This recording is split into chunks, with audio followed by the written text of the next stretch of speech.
भोजपुरी के सुपरस्टार खेसारी लाल की अगली फिल्म प्रोडक्शन नंबर 5 का पोस्टर लॉन्च हो चुका है।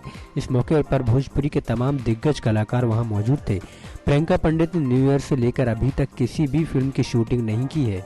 अब वो फिल्म की शूटिंग में बिजी होने वाली हैं। इसके साथ ही साथ खेसारी की फिल्म के बारे में उनके बारे में क्या बोली प्रियंका पंडित, आइए सुनवाते हैं।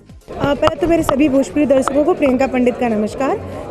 जैसे कि आपको पता है ये आज मुहूर्त हुआ है। प्रदीप सिंह जी प्रोड्यूसर हैं और अनिल काबरा जी हैं।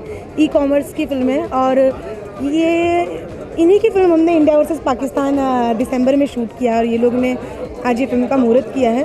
तो मुझे उम्मीद है कि जैसे इंडिया वर्सेस पाकिस्तान इन लोगों ने काफ़ी अच्छे बजट की फिल्म बनाई है और स्टोरी डिफरेंट है, वैसा सेम इसका भी है। स्टोरी बहुत डिफरेंट है और ऑफकोर्स खेसारी जी प्ले कर रहे हैं तो उनका रोल भी बहुत अच्छा है। नेक्स्ट न्यूज के लिए अनुज मिश्रा की रिपोर्ट।